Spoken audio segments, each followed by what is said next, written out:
পরবর্তী নজর ফলতার দিকে। ফলতায় 14 বছর পর বিশেষ চাহিদা সম্পন্ন ব্যক্তির ঘর পুনর্দখল।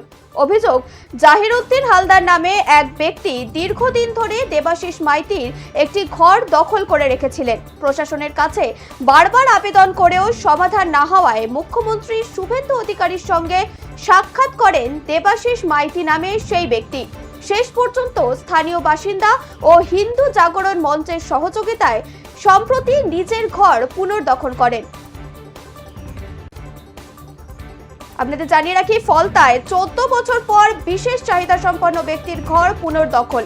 অভিযোগ, জাহিরউদ্দিন হালদার নামে এক ব্যক্তি দীর্ঘদিন ধরে দেবাশিস মাইতির একটি ঘর দখল করে রেখেছিলেন। প্রশাসনের কাছে বারবার আবেদন করেও সমাধান না হওয়ায় মুখ্যমন্ত্রী শুভেন্দু অধিকারীর সঙ্গে সাক্ষাৎ করে দেবাশিস মাইতি নামে সেই ব্যক্তি শেষ পর্যন্ত স্থানীয় বাসিন্দা ও হিন্দু জাগরণ মঞ্চের সহযোগিতায় সম্প্রতি নিজের ঘর পুনর্দখল করেন। তার অভিযোগ, ঘর ফেরত নেওয়ার আগে রাতের হামলায় চেষ্টা হয়েছিল। ঘটনাকে কেন্দ্র করে এলাকায় চাঞ্চল্য ছড়িয়েছে। অভিযুক্তদের পক্ষ থেকে কোনো প্রতিক্রিয়া মেলেনি। প্রশাসনের তরফে এখনো আনুষ্ঠানিক বক্তব্য পাওয়া যায়নি। বিশ্বের মধ্যে করার জন্য তুলসী মাতাকে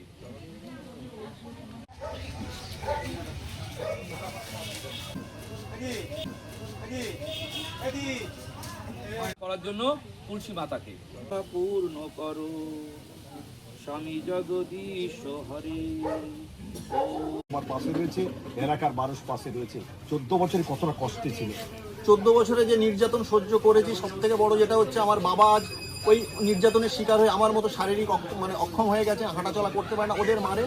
কিন্তু সেই জায়গা থেকে আজকের আমি মাননীয় মুখ্যমন্ত্রী শুভেন্দু অধিকারী মহাশয়ের আশীর্বাদে, বর্তমান বিধায়ক দেবাংশু পাণ্ডা মহাশয়ের আশীর্বাদে, আমাদের যিনি মহারাজ আছেন এই মহারাজের আশীর্বাদে সেই উদ্ধারটা করতে পেরেছি। এবং আমার পাশে যে বিভিন্ন হিন্দুত্ববাদী সংগঠন পাশে দাঁড়িয়েছে তাদেরকে সাধুবাদ জানাচ্ছি।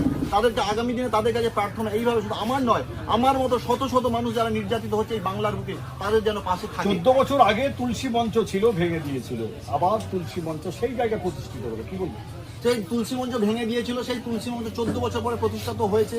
তার সাথে যে 14 বছর আগে আমার কুলপুরোহিতকে হেনস্থা করে শিকার হয়ে তারা পূজা অর্চনা বন্ধ করে দিয়েছিল, সেই কুলপুরোহিত আমার আমন্ত্রণে পুনরায় এই বাড়ির মধ্যে পূজা অর্চনা শুরু করেছে। খুশি।